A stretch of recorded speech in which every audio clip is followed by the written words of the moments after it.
Hey, good morning. Bonjour, je m'appelle David et je suis sur la gay Paris, sur la belle France. Et aujourd'hui,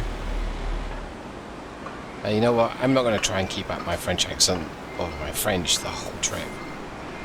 Today we're in Paris and we are taking an excavator. And I borrowed one of my driver's Scanias. There we go. Now, I promised her I'd do nothing particularly vocational-ish. And I didn't really specify what that actually meant. I don't think an excavator is that vocational, and we're escaping back to the UK. Or at least we're going to Calais. Let's go ahead and jump right back into the truck, because wow, if that's noisy. Let's go ahead and connect up the trailer. Makes life a little easier. There we go. Weird that we can now move off. Right, well I hope everyone's doing well. It's been a long time since I've been in Paris.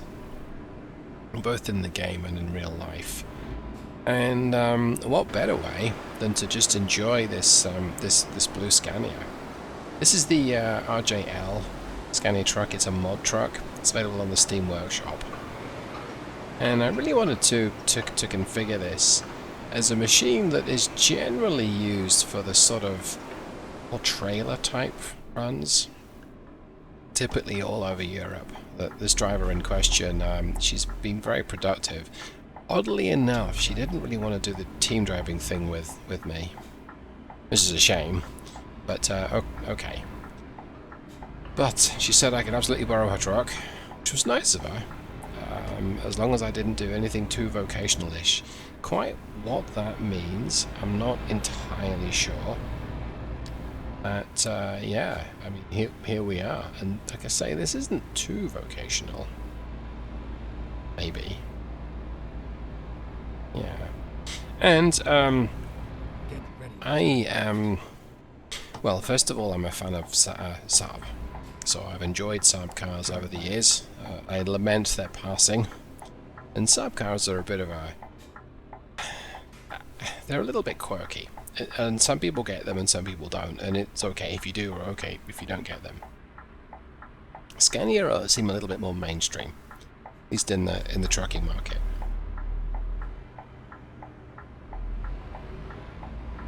There was not a lot to dislike. I'm suppressing yawns, wow. Yeah, there really isn't much to dislike about Scania. The truck seems to do seemingly nothing bad. Even the smaller engines, the DC9s, and there are a few of those already embedded into the Euro Truck Simulator version of Steel Production's engine pack. Well, they still perform fine, and the efficiency is a high point. And the V8s, well, it's a V8, and they perform well, and they sound pretty good too. This truck, this is very much in the middle of that. This is the slightly older engine, it's a DC12, so it's 11.7, 11.6 litre inline 6, and this is the 420 version. So 420 rated horsepower, 2100 newton meters of torque. I'm using a 9-speed manual transmission. Well, no, tell a lie. It can be manual. It can also be automated. And I am using this in automated mode. And that has a direct drive and a 264 final drive. So, at 90 kilometers per hour, this engine's turning over at about 1200 RPM. And that's a nice efficient speed for engines in ETS2. It's about 1100 at 50 miles an hour, or 80 kilometers per hour. I took that turn rather wide, and then managed to mess up coming back on myself. Okay, come on. It's not that hard, David. It's just a Scania top line. Top line being is the extra tall one, so it's designed for I would say team drivers, so multiple drivers in a vehicle. In theory, one drives and one rests. practice. The resting, you need to be experienced for be able to rest in one of these trucks. And you wear your seatbelt when you're lying down.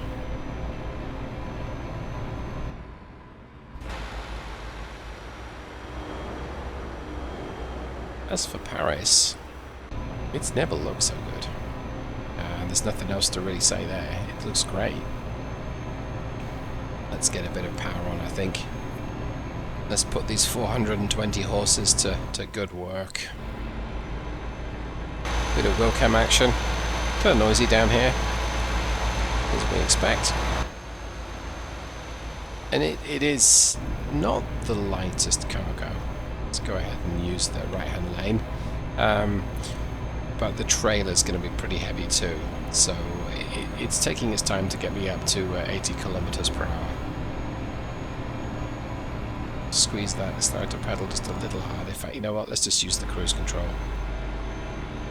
There we go. And I've got to use the middle lane. So yeah, I like Saab cars and I like Scania trucks. I also have a bit of a fondness for the Mercedes trucks as well, and I might have owned a Mercedes-Benz in my time, and the Volvos. Never owned a Volvo car, but I like all of the Volvos in both ETS2 and American Truck Simulator. And there's the classic FH, there's the later FH series in ETS2, and in ATS the VNL, a couple of generations of the VNL there.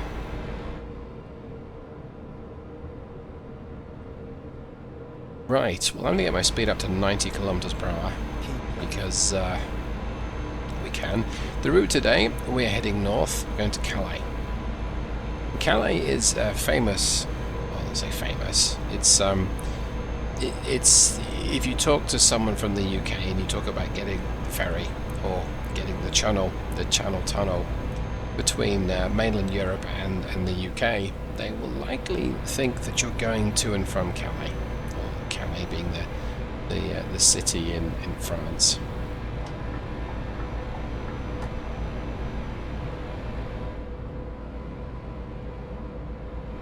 Yeah, so once we get up to speed, this thing's just bombing along just great. And there we go, that really is 1200 RPM, so I'm happy with that. Do I benefit more from having more ratios? Yes, I suppose I probably would. But it's got such a usable broad torque curve that the skid box is configured as an 8-speed with a crawler gear. Now, that's kind of all you really need, and that is with a fairly heavy cargo. If I'm doubting how well this thing's performing, just got to remind myself that yeah, you probably have 60-something thousand pounds hitched up to the back, and you are using a 4x2. And that all said, it's bouncing around a little bit, but it's not horrendous. Now, I love me some Freightliner FLB, but a 4x2 with an FLB and this load would be a lot bouncier. And I mean, Scania is a fairly big truck, don't get me wrong. Oops. And it's got quite a long wheelbase, I suppose, for a... Wow, get off the side, David. Oh. That was a bit extreme. Let's hope she doesn't watch this video. I'm not sure that she won't, to be fair. And here's my exit, so sorry bus. It's okay, I don't like buses. And I'm going to just cut you up. There you go. Done that to me often enough, so I have some back. Oh, and I got to get my speed down because we are way speeding. Going to use the retarder. So this transmission has a retarder built in. A lot of the European trucks do, and I tend to use the automatic speed control with the retarder enabled. Oh, a peage, a toll. These are always fun. In real life, there's this sort of Formula 1 Grand Prix start after you've paid your toll, and you get a bit of that in the game as well. Let's turn this on. I think I'm coming off the toll road. Now, driving a British car in France, the toll is on the wrong side of the cabin. So you got to lean over the passenger side, at least if it's a toll booth. But thankfully, there are more and more automated tolls, and they've got coin collectors or card slots on both sides. That makes life a lot easier. Of course, the older toll booths, the French just get upset with the Brits because they take more than the requisite 3 seconds.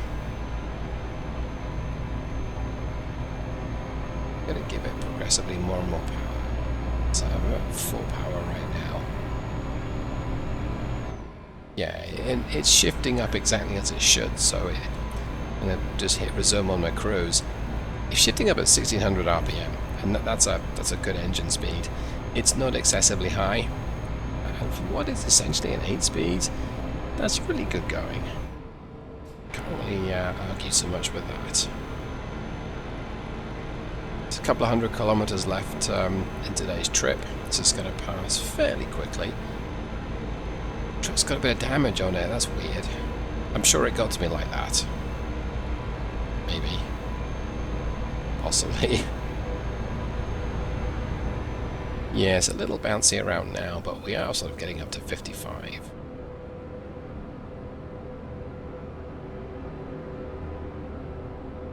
So I don't really know why the girl went with the DC-12 as opposed to the DC-16 to the V8. You know, any trick you like, any engine you like, any transmission you like, and she went with a 420 horsepower DC-12. And maybe she doesn't want to burn too much fuel. Maybe it's to discourage the sort of vocational work that I might be doing here. And I don't have a problem if any of my drivers don't want to do a certain kind of work. That's up to them. There's always work to be done.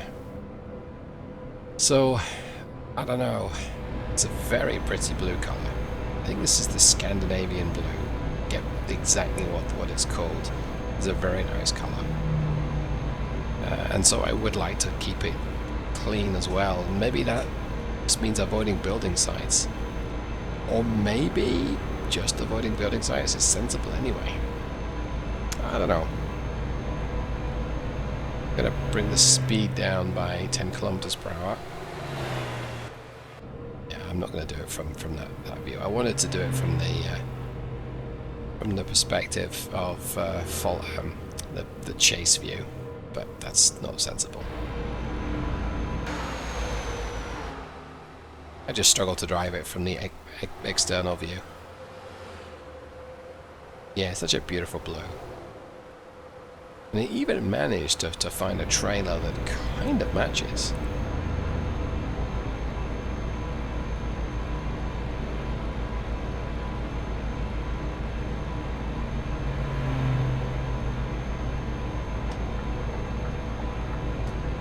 I should have moved out a little sooner, I think. It's a Citroen. The car I've just passed on the right is a Citroen. That is the French for lemon. And now he's going to undertake me, which is against the law in La Belle-France. Got a toll coming up in just a kilometre. That's about 0.6 of a mile. We'll go ahead and I've cut power. We're going to just coast up here. This is a great way to both annoy the French, which is an occupational pastime of us Brits, but also to save a whole stack of fuel, because with any sort of cargo on the back, especially a heavier cargo, the trucks will roll for quite a while. And you can probably roll for 2-3 kilometers. In this case it's just 1. And as you get closer, you've got to bleed the speed off anyway. It's got my retarder at full stage. Let's see how much this toll is. 44 euros. So that is about $45 or 317 British pounds sterling. And if you know your foreign currency exchange, you may be recognizing I am poking fun at the Brits. Right, so speed limit drops to 80 kilometers per hour here. I'm guessing that's because this road is not particularly straight. I suspect it will take me a while to get up to 90 kilometers per hour anyway. But I'll be a good boy. I'll put my cruise at 80 kilometers per hour, and we'll see if we can get there.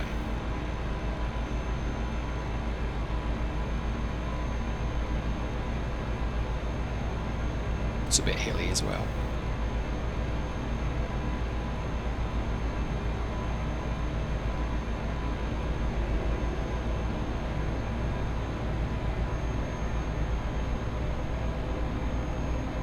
Is this a change in speed on the way up? No, it's on the way down. Okay. See, I bring my speed down there with the cruise control, and it triggers the retarder just to keep the speed down. Hey, we're actually in Calais already. Just to the right is the channel. Huh, that was quick. I guess 200 clicks is just not far at all. Then again, how far are we to the destination? Oh, we're still 70 clicks away. Sorry, 70 kilometers, so about 45 miles, give or take. No, maybe a little more. No, that's about right, actually. Speed bangs up to 90 kilometers per hour, so yeah, off we go. I think that the V8s, you can have the V8 up to 730 horsepower. Would make light work of a trip like this, even with a fairly robust cargo on the back. The thing I find the most trouble with the V8s is because they're so performant. I have a bad habit of using a 4x2, like I'm doing here, and that, let's just say they're not as stable as perhaps I might prefer them to be. That's a kind of a nice way of saying they fall over themselves. And that's, of course, a disservice to the truck. They don't fall over themselves. It's the idiot at the wheel that takes corners far too quickly and rolls them. Be me. Okay, so again I'm doing the whole let's coast up to a junction sketch. Intersection. Let's go ahead and signal here. I'm going to use the retarder again manually. It's the second stage. Here's the third stage. It's the fourth stage. It's the fifth stage. And by retarder, the retarder's actually got 3 stages. But you can also trigger the engine brake with some engine parameter settings. Yeah, a little bouncy here. Wonder if we can get a green light. No, okay. And you can't turn right on a red in France, or indeed any European country that I'm aware of. And I should also add the term legally, because you probably could. So I might get a ticket. Jokey with the brakes there. Look across at this this driver. They're not going to look at me. Okay. That was awkward.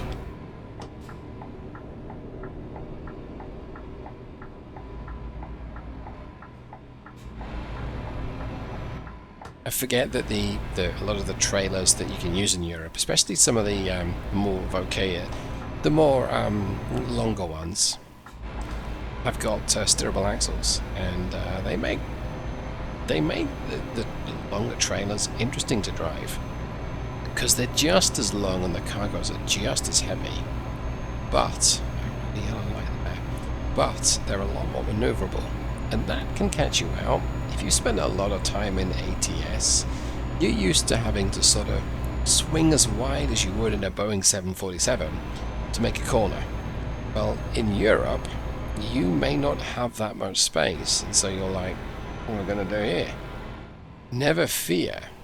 Just watch what your trailer does, because it may not cut a corner like you think it will. On the other hand, it may run into the traffic on the other side of the street like you don't think it will. Ask me how I know. I set my cruise at a very low 55 kilometers per hour because I thought we were quite a bit closer to Calais than we really were. But if today's secondary objective is to annoy all the other French drivers on the roads. I probably accomplished it there by doing 33 miles an hour. Oh, and cutting that corner there, wow.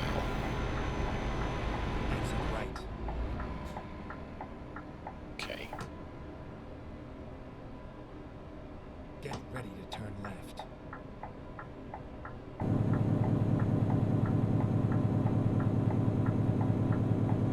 Turn left.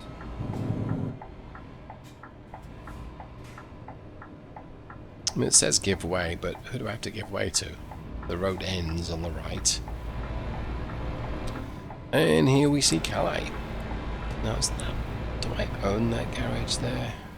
Not convinced I do. As you can probably tell from the map, I haven't explored Europe anywhere near as much as I've explored America. I think I'm something like 50%, maybe 55% explored. There's a lot of grey on the map. And of course, as SCS have refreshed part of the map, I may not have gone back and taken a look. I don't think I own that garage. Today's not the day to necessarily pick up the garage, but Get ready to turn right.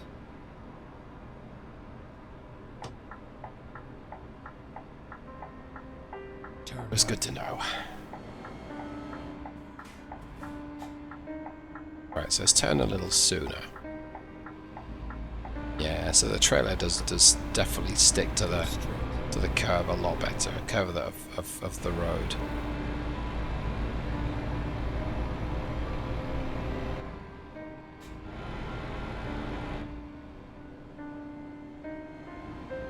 Okay, give way to the right. Well, I also have to give way to the left, but there's nothing on the left, I don't think. On the right, yep. This white car will surely stop for me. It's like a Tesla. Go. Turn right. And here we are. This is our destination, so I'm guessing that this is an excavated distribution center. Or an EDC. Maybe. We're here. Right on time.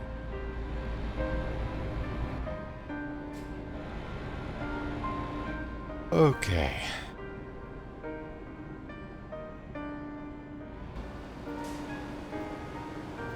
Okay, well, whoa, a little abrupt there with your braking, David. Let's go ahead and shut this down, and let's see how well we did. I think before we do, though, such a pretty truck. It's a really nice colour.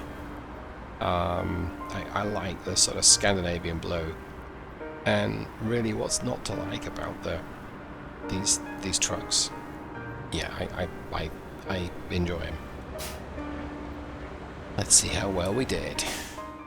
So we covered 283 kilometers, so not a massive distance to cover by any stretch. And 106 liters, or 100.6 I should say. That's about 6.5 miles per gallon, which is not bad. That's a pretty heavy cargo. Well, hopefully you enjoyed today's run. It's a little interesting for me to just record. Driving through Europe is kind of weird for me. It's been a while, but hopefully you enjoyed this. And if you have, you know what to do. If you thought it was terrible, you also know what to do. But most of all, thanks for hanging out with me today. And I'll see you in the next one. Take care, everyone. Goodbye.